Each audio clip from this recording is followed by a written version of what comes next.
आज हम लोग यहाँ पर पहले श्री गणेश और बाद में देवी की पूजा करने के लिए एकत्रित हुए हैं।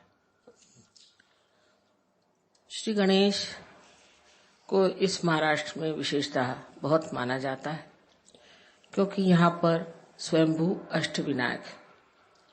अब लोग ये भी कह सकते हैं कि गणेश नाम की कोई चीज नहीं थी, और ये भी कह सकते हैं कि ये स्वयंभू अष्टविनायक नहीं है। लेकिन आप जब आत्म साक्षात्कार को प्राप्त करते हैं, जब आप चैतन्य को प्राप्त करते हैं, तो आप पूछ सकते हैं कि क्या ये स्वयंभू है, क्या यह वास्तविक पृथ्वी तत्व ने बनाई हुई चीज है। गणेश के अनेक चमत्कार सहयोग में हुए। विशेष करके एक दो हमारे फोटोग्राफ्स है, अगर आप उन्हें देख लीजिए तो आप हैरान हो जाइएगा कि किस तरह से उन्होंने अपने दर्शन दिए हुए हैं। गणेश की जो विशेषता है वो यह है कि वो हर चक्र पे विराजमान। सबसे पहले गणेश की ही स्थापना की गई थी, और गणेश जो है वो पवित्रता को फैलाने के लिए संसार में है, कि पहले सारा संसार पवित्र हो जाए। सबसे बड़ी चीज है पवित्रता।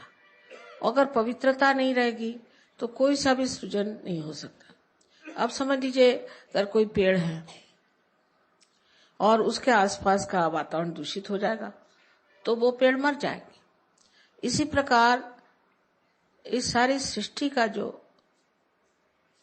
वातावरण है उसे पूर्णतया शुद्ध करने के लिए ही श्री गणेश की स्थापना की गई। आजकल के इस वातावरण में लोग समझ नहीं सकते हैं कि पवित्रता चीज क्या है और पवित्रता का अर्थ क्या है। यही गणेश आगे जाकर के आपके आज्ञा चक्र पे ईसा मसीह के रूप से प्रकट हुए थे। इसलिए ईसा मसीह ने भी सबसे ज्यादा पवित्रता का महत्व होता है कि आपकी आंखें तक पवित्र होनी चाहिए, क्योंकि आज्ञा चक्र पे है। आंखों में तक आपकी पवित्रता होनी चाहिए। अगर आपकी आंखों में पवित्रता नहीं है तो फिर आप किसी तरह से भी पवित्र नहीं माने जाएंगे।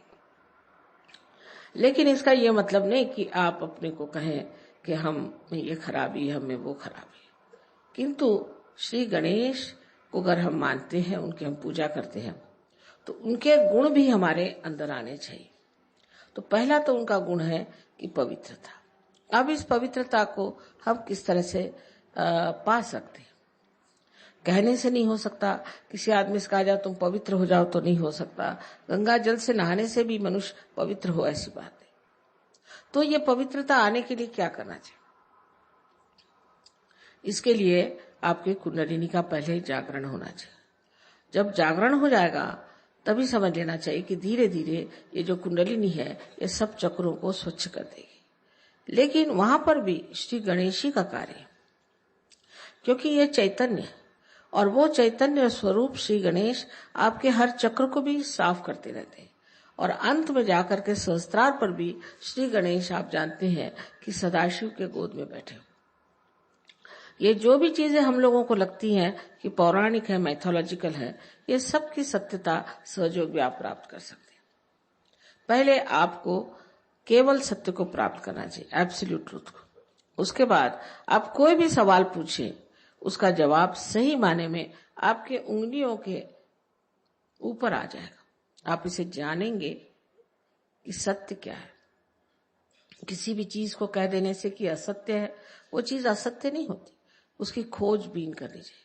बड़ी ये गहरी चीजें हैं, और श्री गणेश का कार्य तो अत्यंत अत्यंत गहरा है। और वो एक चिर बालक है। उनमें जो अबोधिता है, इनोसेंस है, वो एक चिर बालक है। वो बालक स्वरूप है। क्राइस्ट ने कहा है कि if you have to enter into the kingdom of God you have to become like children. इसका मतलब बच्चों में जो निश्चल स्वभाव होता है वो हमारे अंदर आना चाहिए। लेकिन वो जबरदस्ती करने से या कुछ रोज की अभ्यास करने से नहीं जाएगा। अगर आप जबरदस्ती करेंगे तो आपका अहंकार बढ़ जाएगा। अगर आप ये कहेंगे कि हम बड़े पापी हैं, हमने बड़े पाप किए, हम बड़े खराब हैं, तो आपका प्रति अहंकार बढ़ जाएगा। दोनों तरह से ये गलत बात है। तो इसके लिए करना क्या चाहिए? करना ऐसा चाहिए कि अपनी कुंडलिनी का जागरण पहले कर लें। कुंडलिनी के जागरण से आप दूसरे आयाम में, दूसरे डायमेंशन में उतरते हैं। दूसरे डायमेंशन में उतरते साथ धीरे धीरे अंदर से ही ये स्वच्छता होती रहती।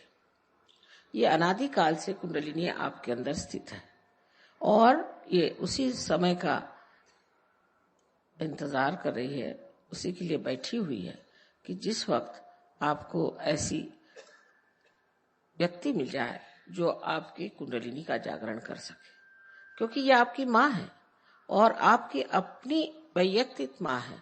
वो आपके बारे में सब कुछ जानती है और जिस प्रकार आपकी माँ ने आपको जन्म देते वक्त सब तकलीफें खुद उठाई, वो कुंडलिनी ही सारी तकलीफें उठा देती है और आप इस आत्म साक्षात्कार को प्राप्त होते हैं। इस आत्म साक्षात्कार को प्राप्त होने के बाद आपको सिर्फ इतना करना है कि अपने इस योग को जो आपका अब परम चैतन्य के साथ हुआ है, उसके साथ एकाकारिता स्थापित करनी। चारों तरफ हम लोग देखते हैं, फूल देखिए कितने सुंदर है, सृष्टि कितनी सुंदर है, पर हम कभी सोचते भी नहीं कि ये कैसी बनी, इसको कौन बनाता है। एक फूल के पौधे एक ही ऊंचाई तक बढ़ते हैं, कोई पेड़ एक ही ऊंचाई तक बढ़ते हैं, ये सारा कौन करता है? इसे आपको पातंजल में अगर आप देखे जाए तो लिखा हुआ है कि ऋतंभरा प्रज्ञा, इसका नाम उन्होंने ऋतंभरा प्रज्ञा कहा। लेकिन यही ब्रह्म चैतन्य है, यह परम चैतन्य है जो चारों तरफ फैला हुआ है और जिसके लिए आदि शंकराचार्य ने बताया हुआ है कि सलीलम सलीलम, ठंडी ठंडी हवा इसकी लहरें आती। बाइबल में भी इसको cool bridge of the Holi ghost कहा गया। इस प्रकार की कुंडलिनी हमारे अंदर है और वो बिल्कुल व्यवस्थित रूप से इसी के इंतजार में है कि कब आपका पुनर्जन्म है। अभी तक अमीबा से इस स्थिति में हम आ गए कि इंसान बन गए, लेकिन इससे कोई न कोई उच्च स्थिति जरूर होनी चाहिए। अगर हम सत्य को प्राप्त किए होते तो आज कल के जो झगड़े हैं ये न रहते। हम सब एक मन से, एक विचार से, एक सत्य के साथ जीते। लेकिन ये जो झगड़े हो रहे हैं इसकी वजह यही है कि हम लोगों ने अभी तक उस केवल सत्य को प्राप्त नहीं किया, और जब तक हम उस सत्य को प्राप्त नहीं करेंगे तब तक उत्क्रांति माने इस इवोल्यूशन की जो चरम सीमा है उसे हमने प्राप्त नहीं किया। उसको प्राप्त किया बगैर हम लोग कभी भी शांति से, सुख से, समाधान से रह नहीं सकते। संसार के जितने भी प्रश्न हैं अधिकतर मनुष्य ने ही खड़े किए हैं। इस मनुष्य के परिवर्तन के लिए श्री गणेश का बहुत कार्य है, बड़ी मेहनत करते हैं। इनके गण हैं इसलिए इनको गणपति कहा जाता है और ये हर समय माँ की सेवा में लगे रहते हैं और हर जगह जहां भी जरूरत होती है तुरंत दौड़ के जाएंगे और कार्य करते हैं। अब ये सब चीजें ऐसी लगती हैं जैसे कोई स्वर्गीय चीजें हैं और इसका मनुष्य से कोई संबंध, लेकिन इसी दुनिया में हम लोग उस स्वर को स्थापित कर सकते हैं जिसकी महिमा शास्त्रों ने गाई हुई है। कोई कठिन बात नहीं है और इसके लिए सिर्फ हमें सज्ज होना चाहिए, मन में शुद्ध इच्छा रखनी चाहिए कि हम इसे प्राप्त करें। ये कोई झूठी बातें नहीं है, ये कोई ऐसी बातें नहीं है कि जिससे किसी को भुलावा डाला जाए, किंतु ये बात सत्य है और इसे हमें प्राप्त करना चाहिए। हम श्री गणेश को नमस्कार करते हैं लेकिन ये नहीं सोचते कि श्री गणेश क्या है, हमारे अंदर कहाँ स्थित है, क्या क्या कार्य करते हैं और इनसे हमें क्या क्या प्राप्त करना। दूसरी चीज इनसे प्राप्त करना है वो है सुबुद्धि, जिसे विजडम कहते हैं। श्री गणेश में इतनी सुबुद्धि और इतना प्रेम है कि वो जानते हैं कि आप लोग गलती कर रहे हैं, वो जानते हैं कि आप में कुछ दोष है, लेकिन छोटे बच्चे जैसे क्षमा कर देते हैं हर एक चीज को। उनको मालूम नहीं किसी से नाराज होना, इसी प्रकार वो आपको बहुत क्षमा करते हैं, किसी हद तक काफी क्षमा कर देते हैं, पर जब आप हद से गुजर जाते हैं तब फिर जरूर वो नाराज हो जाते हैं। तो उनको सिर्फ मानना, मंदिरों में जाना और उन पे पैसे चढ़ाना, उनको पैसे ऐसे कुछ समझ में नहीं आते। को अगर कुछ चढ़ाना है तो अपने हृदय को चढ़ाना होगा और उस गणेश को अपने हृदय में बिसाना होगा। जब तक वो हमारे हृदय में नहीं आएंगे, हमारा जीवन पवित्र नहीं होगा और उस पवित्रता के कारण जो हमें आशीर्वाद मिलने हैं वो नहीं मिलेंगे। इसके अलावा उनमें यह भी शक्ति है कि वो दुष्टों का संहार कर सकते हैं। अगर कोई आपको तंग करे, तकलीफ दे, तो वो आपके आसपास लगे रहते हैं। बड़े चमत्कार सहयोग में हुए, अनेक लोगों ने देखा है कि उनके न जाने कितने ही प्रश्न थे वो एकदम से हल होगा। वो भी काम श्री गणेश का ही है। वो इस तरह से काम करते हैं कि समझ भी नहीं आता कि किस तरह से काम हो गए और उसमें कोई भी त्रुटि नहीं रह जाती। इतने बड़े श्री गणेश अगर हमारे साथ है तो फिर हमें डरने की कौन सी बात है, फिर हमें घबराने की कौन सी बात है। सिर्फ हमें गणेश को वरण करना है और अपने अंदर उन्हें स्थापित करना है। ये चीज कितना भी समझाने से नहीं होगी, ये तो जब आप महसूस करेंगे इसको, उसके बारे में जब बोध होगा आपको, तब आप समझेंगे कि श्री गणेश कितने महत्वपूर्ण है। अब जो यहाँ विदेशी लोग बैठे हैं, इन्होंने तो श्री गणेश का ग भी नहीं सुना था, को मालूम भी नहीं था, पर ये हर समय श्री गणेश की स्तुति करते हैं क्योंकि उनकी स्तुति करने से इनको अनेक लाभ हुए। और आप लोग भी यहाँ जो लोग आए हैं, सब आप आत्म साक्षात्कार को प्राप्त हो और उस श्री गणेश को रथ हो जिसकी आज पूजा होने वाली है। I've been telling them about Sri Ganesha, how important it is to worship Sri Ganesha. Now you know through photographs and all that it's a living deity and it is on Muladhara. He is actually the chancellor of all the universities, I would say, in the sense that he is sitting on all the chakras. Without him, nothing can work out because he is the one who is holiness. So wherever the Kundalini goes, it is he who pours the holiness, and the cleansing power of Sri Ganesha cleanses your chakras. So it is very important to understand the virtue of Sri Ganesha, how he works within your chakras and how he helps you. We may worship him, just we may sing his praise and all that, but we should also think what qualities we have got from him of great chastity, great purity, also of wisdom. We have to understand that our wisdom is not something that could be inculcated. It cannot be something that can be maneuvered. It is something very innate thing, and it comes through our maturity. So this maturity can only come through the proper attention to your Kundalini, to fixing up your Kundalini with the all-pervading power. This has to be done through regular meditation.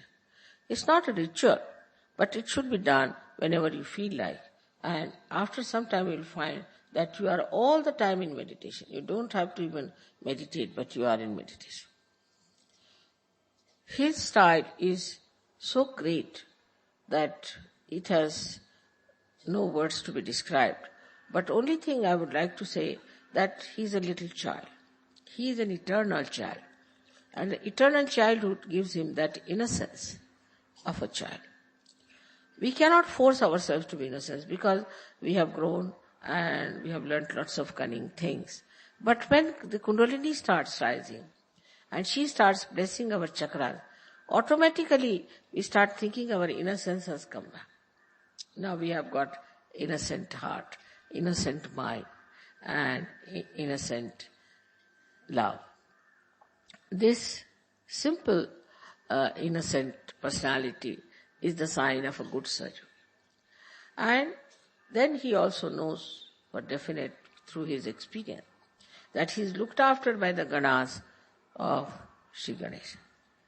Whether you are in Russia or in England or in India, they are all over. And the way they are watching you and the way they guide you and the way they help you, you have these experiences and you know that how many people have written about their experiences that we could not even compile them in a book. But all these Ganas are there and they are so kind and so nice. But apart from that, they are also watching. They are seeing how is your behavior. If you try take advantage of Sahaja Yoga, by any chance, it may be punished. It may act against you. I have warned you many times not to exploit Sahaja Yoga for your advantage. It is for the advantage of others and not for your advantage. You already have got your own realization. But exploitation should not be there at all. On the contrary, the enjoyment of Sahaja Yoga is the best way to know Sahaja.